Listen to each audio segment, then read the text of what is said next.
فادخلی فی عبادی وادخلی جنتی۔ اللہم نور قلوبنا بالقرآن وزین اخلاقنا بالقرآن وادخلنا الجنة بالقرآن ونجنا من النار بالقرآن۔ صدق اللہ العظیم وصدق رسوله النبی الامین الکریم ونحن على ذلك لمن الشاہدین والشاکرین والحمد للہ رب العالمین۔ بادئ توحید کے متوالو، غوث اعظم کے جانثارو، آئیے کچھ عرض معروض سے قبل ہم اور آپ مل کر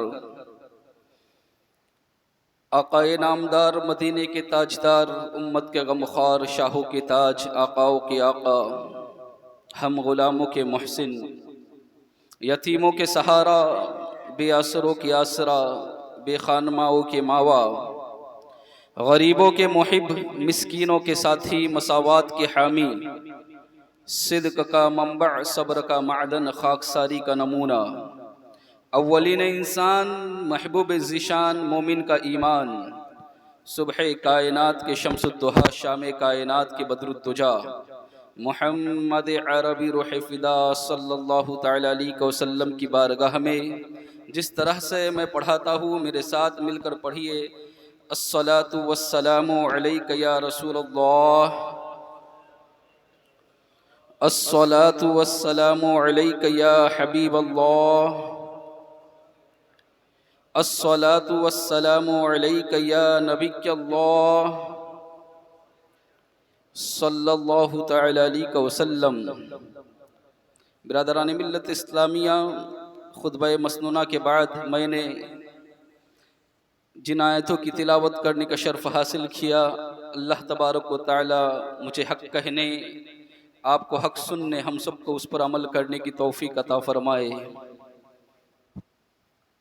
گزشتہ کئی ہفتوں سے ہم موت کے متعلق سماعت کر رہے ہیں۔ موت کو یاد کرنا یہ آخرت کے فکر کے لیے بہت ضروری ہے۔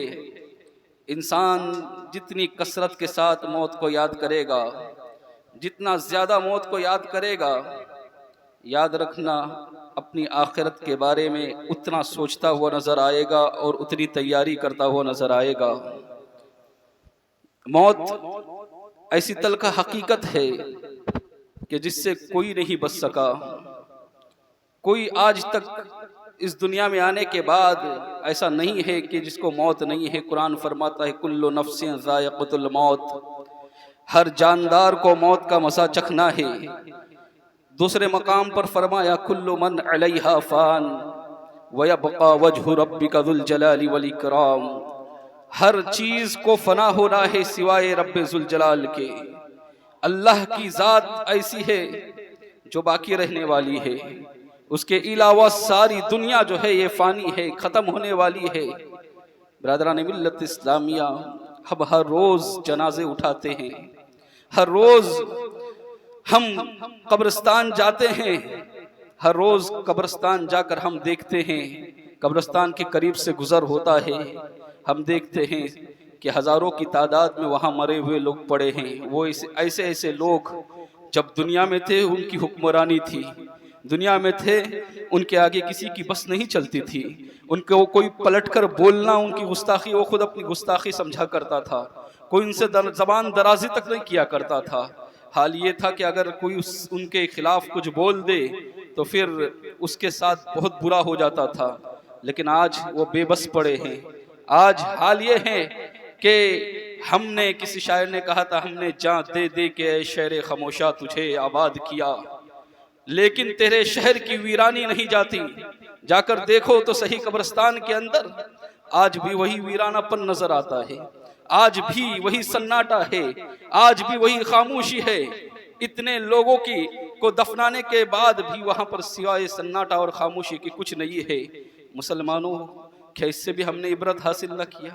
ہم سماعت کر رہے تھے گزشتہ ہفتے کہ جب روح نکالی جاتی ہے تو اس وقت کا عالم یہ ہوتا ہے کہ بہت سخت تکلیف ہوتی ہے. انسان کو اگر اس وقت 7 سمندر پانی کے دیے جائے تب بھی اس کی پیاس نہیں بجھے گی. ایسی سخت عالم میں، ایسے سخت ماحول میں شیطان اپنا کام کر رہا ہوتا ہے، ہر کسی کو بہکا رہا ہوتا ہے. اور شیطان کی سب سے بڑی تمنا یہ ہوتی ہے، اس وقت اس کی خواہش یہ ہوتی ہے کہ زندگی بھر اس نے ایمان کے راستے پر چلا ہے، ہدایت پر چلا ہے. اب یہ آخری لمحہ میرے پاس بچا ہے، یا آخری وقت میرے پاس بچا ہے، میں اس کے ایمان کو چھین لوں گا. اور وہ پوری کوشش کرتا ہے کہ سامنے والے کے ایمان کو چھین لیا جائے. ایسے وقت میں اگر ایمان پر خاتمہ ہوا تو یقیناً وہ فلاح پا گیا، یقیناً وہ کامیاب ہو گیا. لیکن مسلمانوں، جس نے ایمان پر خاتمہ جس کا نہ ہوا تو اس دنیا کے اندر بہت کچھ اس نے چھوڑا تھا، بہت کچھ کمایا تھا، وہ کامیاب لوٹا نہیں. قرآن فرماتا ہے یا ایتھا النفس المطمئنہ، اے اطمینان والی روح. یہ کس کے لیے کہا جاتا ہے؟ اس کے لیے جو نیک ہوتا ہے، جو اللہ والا ہوتا ہے، جو متقی ہوتا ہے، جو پرہیزگار ہوتا ہے، جو تقوی شعار ہوتا ہے، جس کے دل میں خوف خداوندی ہوتا ہے، جو عاشق رسول ہوتا ہے، جس کا دل محبت رسول سے سرشار ہوتا ہے، جو با ادب ہوتا ہے، اولیاء اللہ کا ادب کرنے والا ہوتا ہے، اسے کہا جاتا ہے یا ایتھا النفس المطمئنہ، اے نفس مطمئنہ، اے اطمینان والی جان، ارجع الی ربک راضیۃ مرضیہ، اپنے رب کی طرف لوٹ جا، اپنے رب کی طرف پلٹ آ، اس طرح سے کہ تو رب سے راضی ہے، تیرا رب تجھ سے راضی ہے. فادخلی فی عبادی، اور کہا جاتا ہے پھر ہمارے خاص بندوں میں شامل ہو جا، ہمارے خاص بندوں میں داخل ہو جا. وادخلی جنتی، اور اس طرح جنت کے اندر داخل ہو جا. یہ کس سے کہا جاتا ہے؟ یہ اس سے جو مومن ہوتا ہے، جو متقی اور پرہیزگار ہوتا ہے. لیکن جو مشرک مرتا ہے، جو کافر مرتا ہے، جو فاسق و فاجر مرتا ہے، اس کے لیے یوں نہیں کہا جاتا. اس کے لیے کہا جاتا ہے یا ایتھا النفس الخبیثہ ارجع، کہا جاتا ہے کہ اے نفس خبیثہ لوٹ. برادران ملت اسلامیہ، نکل جا، اخرجی، کہاں نکل جا تو اس بدن خبیث سے. اللہ اکبر. پھر اس کے اوپر کیا حال ہوتا ہوگا، اس کے اوپر کیا گزرتا ہوگا. آج ہمیں سوچنا ہے اور ہمیں طے کرنا ہے کہ اپنی نفس کو خبیث، اپنی جان کو خبیث جان بنانا ہے یا مطمئن والی جان بنانا ہے، اطمینان والی روح بنانا ہے. اللہ تبارک و تعالیٰ کا کس پیغام، اللہ کے کس فرشتوں کے کس پیغام کو آپ سننا چاہتے ہیں؟ اطمینان والے پیغام کو یا خبیث والے پیغام کو؟ یہ ہمیں فیصلہ کرنا ہے، موت کی تیاری کرنا ہے. برادران ملت اسلامیہ، موت ایک ایسی حقیقت ہے جس سے کسی کو انکار بھی نہیں ہے، اختلاف بھی نہیں ہے. اس کے باوجود بھی ہم موت کی فکر کیوں نہیں کرتے؟ ہم موت کے بارے میں کیوں نہیں سوچتے؟ حضرت سفیان ثوری رحمت اللہ تعالی علیہ فرماتے ہیں، بعض بزرگان دین فرماتے ہیں کہ جب بھی ہم حضرت سفیان ثوری رحمت اللہ علیہ کے گھر پر گئے تو ہم نے انہیں رات بھر روتا ہوا دیکھا. پوری رات گزرتی تھی، آپ روتے ہوئے نظر آتے تھے، پوری رات روتے تھے. بعض بزرگوں نے پوچھا ان سے کہ حضرت آپ کیوں روتے ہیں اتنا؟ آپ تو متقی ہو، آپ تو پرہیزگار ہو، آپ تو محدث ہو، آپ تو فقیہ ہو. دنیا کا ایک عظیم طبقہ جو ہے وہ آپ کے علم سے استفادہ حاصل کرتا ہے، آپ کے علم کی دولت سے فیضیاب ہو رہا ہے.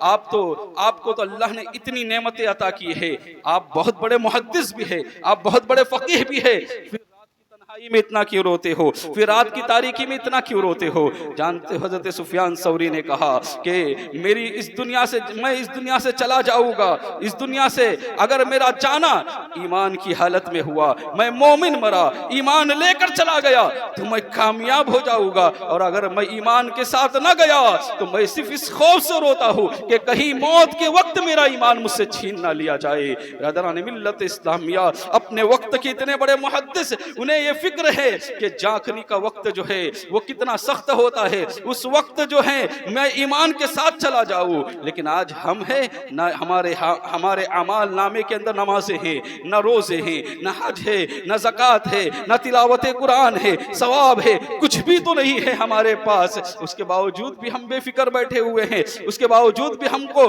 موت کی فکر نہیں ہے کہ ہم ایمان کے ساتھ جائیں گے کہ ہمارا خاتمہ برا ہوگا. جانتے ہو حضرت امام فخر فخر الدین رازی رحمۃ اللہ تعالی علیہ بہت بڑے منطقی گزرے ہیں، بہت بڑے فلسفی گزرے ہیں، ان کو فلسفے کا امام کہا جاتا ہے، منطق کا امام کہا جاتا ہے۔ جب ان کے جاگنے کا وقت آیا، جب ان کے تن سے روح کو جدا کرنے کا وقت آیا تو شیطان آیا، شیطان نے کہا کہ تم اللہ کو ایک مانتے ہو؟ کہا ہاں میں اللہ کو ایک مانتا ہوں۔ کہا اللہ کو ایک مانتا ہوں تو دلیل کیا ہے؟ حضرت امام فخر الدین رازی منطق کے امام تھے، انہوں نے ایک دلیل پیش کی۔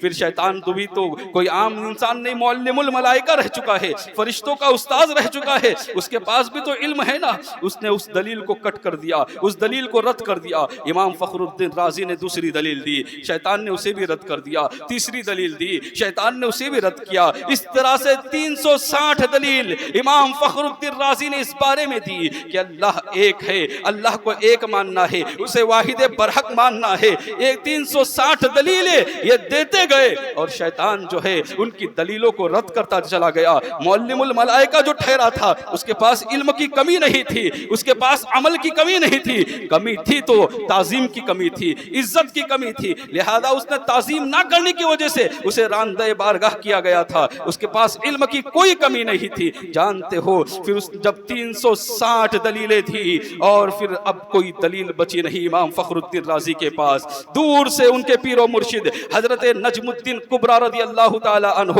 اس وقت وضو فرما رہے تھے، دیکھا کہ میرا مرید جو ہے اس وقت جاگنے کی عالم میں ہے اور شیطان کے نرغے میں پھنس چکا ہے، دلیل اب اس کے پاس کوئی باقی نہ رہی۔ تو وہیں سے حضرت نجم الدین کبریٰ جو آپ کے پیر و مرشد تھے وہیں سے لوٹا پھینک کر کہا کہ اے میرے مرید رازی، تو یہ کیوں نہیں کہہ دیتا کہ میں اللہ کو بغیر دلیل کے ایک مانتا ہوں؟ برادران ملت اسلامیہ تو اتنا کہنا تھا کہ کہا کہ مجھے اللہ کو ایک ماننے کے لیے کسی دلیل کی ضرورت نہیں ہے، میں میرے رب کو بغیر دلیل کے ایک مانتا ہوں۔ برادران ملت اسلامیہ ذرا اندازہ لگائیں کہ وہ امام فخر الدین رازی ان کو بھی بہکانے کے لیے شیطان آیا تھا، ہمارا اور آپ کا کیا حال ہوگا؟ ہم کس کھیت کی مولی ہیں ان کے سامنے؟ ہمارا علم کیا ہے؟ ہم کیا دلیلیں دے پائیں گے اس کے سامنے؟ اس لیے کوشش یہ کریں کہ دعا کرتے رہے اللہ سے ہر وقت کہ اللہ ہمارا خاتمہ بالخیر فرمائے، اللہ ایمان پر ہمارا خاتمہ فرمائے۔ اس لیے کہ سب سے بڑی کامیابی زندگی کی یہی ہے کہ ایمان کے ساتھ خاتمہ ہو جائے، ایمان پر خاتمہ ہو جائے۔ برادران ملت اسلامیہ جب روح نکالنے کے لیے فرشتے آتے ہیں تو مومن کے لیے روح نکلوانا یہ تحفہ ہوتا ہے، موت جو ہے یہ مومن کے لیے ایک تحفہ ہوتا ہے۔ برادران ملت اسلامیہ فرشتے جب نفس مطمئن کو لینے کے لیے آتے ہیں، اطمینان والی روح کو لینے کے لیے آتے ہیں تو اس کی شان یہ ہوتی ہے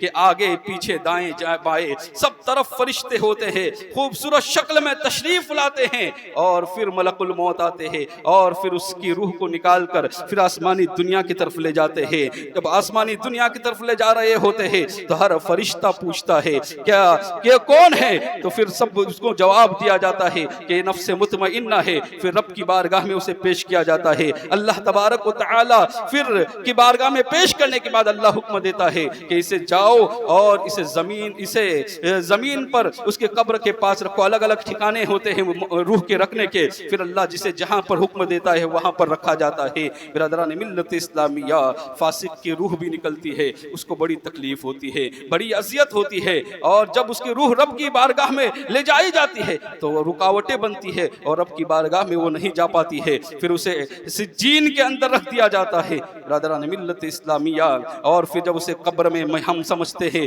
کہ مر گیا ہے، فنا ہو گیا ہے، لیکن حقیقت میں وہ مرتا نہیں ہے، مرتا ہے لیکن فنا نہیں ہوتا ہے، وہ باقی رہتا ہے۔ قرآن فرماتا ہے وَكُنْتُمْ كَيْفَ تَكْفُرُونَ بِاللَّهِ، تم اللہ کا کیسے انکار کر سکتے ہو؟ وَكُنْتُمْ أَمْوَاتًا، جبکہ تم مردہ تھے، فَأَحْيَاكُمْ، تمہیں زندگی بخشی، ثُمَّ يُمِيتُكُمْ، پھر تمہیں موت دی، ثُمَّ يُحْيِيكُمْ، پھر تمہیں وہ زندہ فرمائے گا۔ اللہ تبارک و تعالی نے اس آیت کے ذریعے ہمیں بتا دیا کہ ہم صرف ایک دنیا سے دوسری دنیا میں چلے جاتے ہیں، ہم فنا نہیں ہوتے، باقی رہتے ہیں، ہم جو ہے ختم نہیں ہوتے، ہم باقی رہتے ہیں، صرف ایک دنیا سے دوسری دنیا کا سفر کرتے ہیں۔ برادران ملت اسلامیہ جانتے ہو جب انسان کو قبر میں رکھا جاتا ہے تو اس وقت روایت میں آتا ہے کہ حال یہ ہوتا ہے قبر میں رکھنے کے بعد انسان کو ایسا محسوس ہوتا ہے کہ عصر کی نماز کا وقت ہو گیا ہے اور سورج ڈوبنے کے قریب ہے۔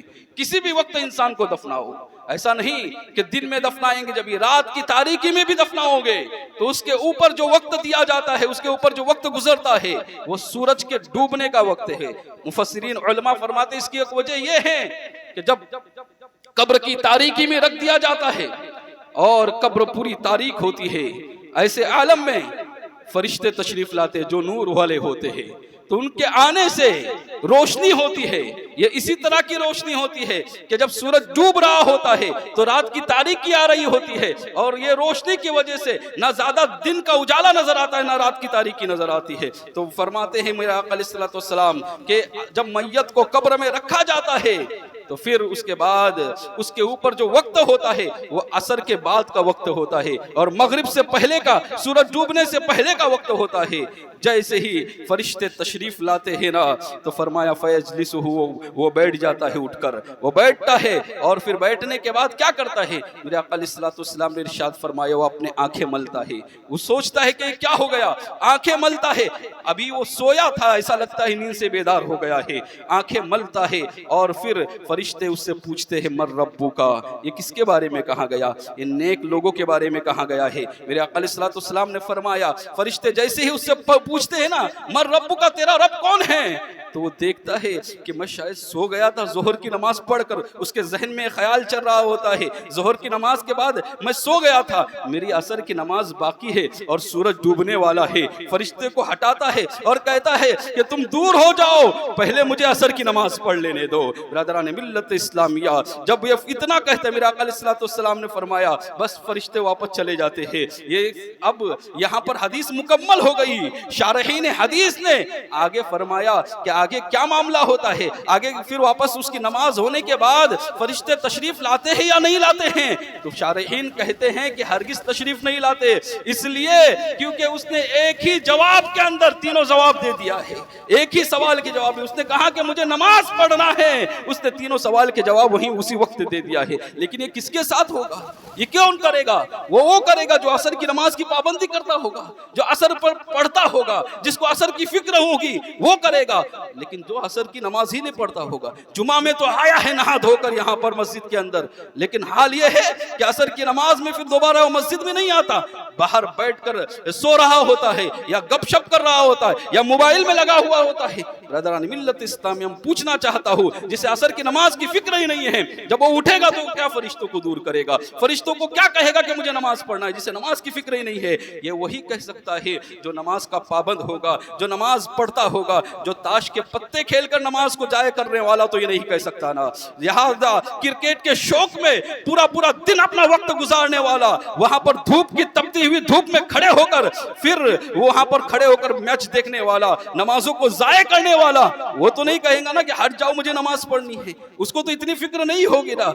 ٹی وی اور سیریل پر دیکھنے والی خاتون جو ہے، ٹی وی اور سیریل دیکھنے والی خاتون، وہ تو یہ نہیں کہے گی نا ہٹ جاؤ مجھے نماز پڑھنی ہے، یہ وہی کہے گا جس کے دل میں نماز کا اشتیاق ہوگا، جس کے دل میں نماز کا شوق ہوگا، جس کو نماز سے محبت ہوگی۔ برادران ملت اسلامیہ، اب ذرا سوچیں کہ ہمیں کیا کرنا ہے، نماز کی پابندی کرنی ہے یا پھر تاریخ نماز بننا ہے، نماز کو چھوڑنے والا بننا ہے۔ اگر آپ نماز کی پابندی کرو گے، قبر کے اندر آپ کے ساتھ اس طرح سے انعامات دیے جائیں گے، پھر فرشتے سوال کرنے کے لیے بھی نہیں آئیں گے، اور پھر اس کے لیے قبر جو ہے یہ جنت کا گھر بنا دیا جائے گا۔ برادران ملت اسلامیہ، قبر کا عذاب بہت سخت ہے۔ حضرت عامر کہتے ہیں کہ ایک مرتبہ میں نے سوچا کہ جاؤ چلو، بیٹھا ہوا تھا میں، فرصت کے لمحات تھے، میں نے سوچا کہ جا کر دیکھ آتا ہوں کہ کسی گور کند جو ہوتا ہے قبر کھودنے والا، اس سے کسی قبر کے بارے میں کوئی عجیب واقعہ پوچھاتا ہوں۔ وہ گئے اور ایک گور کند کے پاس قبرستان کے اندر جانے کے بعد اس سے پوچھا کہ تمہاری زندگی میں کبھی کوئی ایسا حیرت انگیز واقعہ دیکھا، کبھی عجیب واقعہ دیکھا ایسا زندگی میں آپ نے؟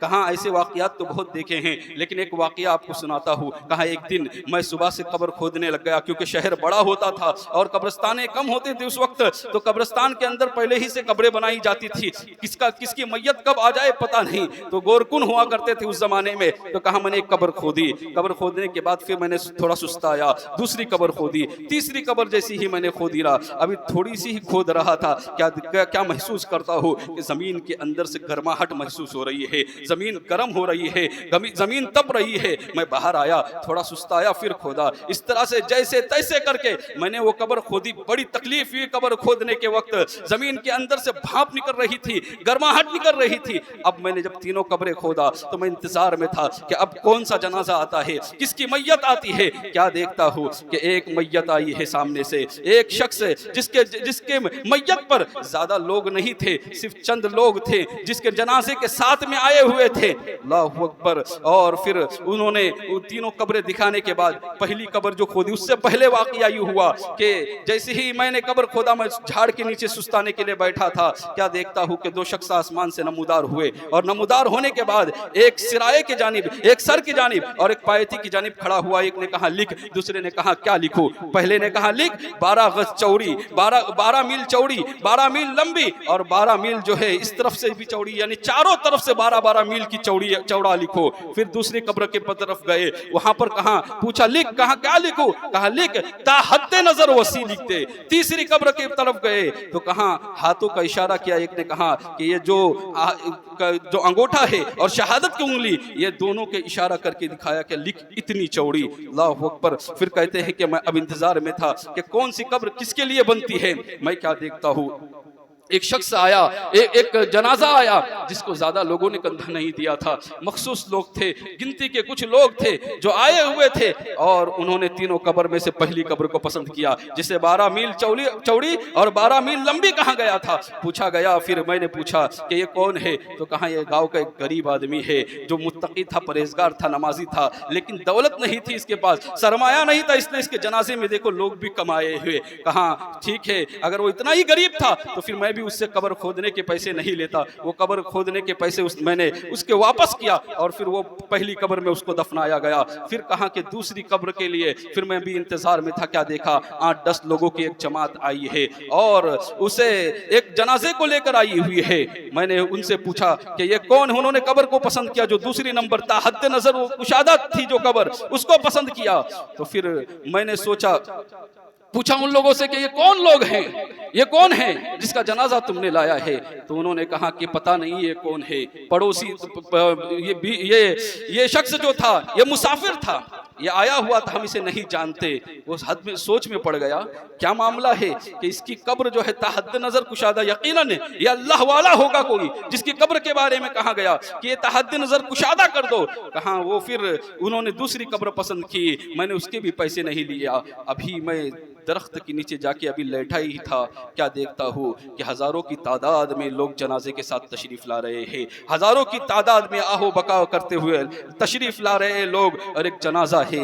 اب میں نے پوچھا ان جنازے والوں سے کہ یہ کس کا جنازہ ہے؟ اس نے کہا گاؤں کی، اس شہر کی سب سے رئیس عورت ہے۔ کہا اس کے اعمال کیسے تھے؟ کہا نماز کی پابندی نہیں کرتی تھی، بے حیائی میں ملوث رہتی تھی، بالوں کو کھلا رکھ کر گھومتی تھی، اور حال یہ تھا کہ اس نے اپنے سہیلیاں بھی ویسے ہی بنائے ہوئے تھے، لہذا یہ کبھی پردہ بھی نہیں کرتی تھی، نمازوں کی پابندی بھی نہیں کرتی تھی۔ یہ اس کی قبر ہے۔ میں سمجھ گیا کہ یہ جو عذاب جو مجھے محسوس ہو رہا تھا یہ کسی اور کے لیے نہیں، یا اسی خاتون کے لیے ہے۔ برادران ملت اسلامیہ، عرض کرنا مقصود یہ ہے، اب دنیا میں غریب ہو کوئی بات نہیں، آپ اگر مسافر ہو کوئی بات نہیں، آپ کے رہنے کے لیے گھر نہیں ہے کوئی بات نہیں، آپ کو ٹھہرنے کے لیے جگہ نہیں ہے کوئی بات نہیں، لیکن اگر آپ متقی ہو، پرہیزگار ہو، اللہ سے ڈرنے والے ہو، اللہ کا خوف آپ کے دل میں ہے، تو پھر قبر کا ٹھکانہ آپ کا اچھا ہوگا، اور یہاں پر سب کچھ ہوگا۔ آپ نے گھر بھی بنایا ہوگا، بنگلہ بھی بنایا ہوگا، گاڑی بھی لی ہوگی، اور اچھی پرورش اور اچھے ماحول میں بھی آپ رہے ہوگے،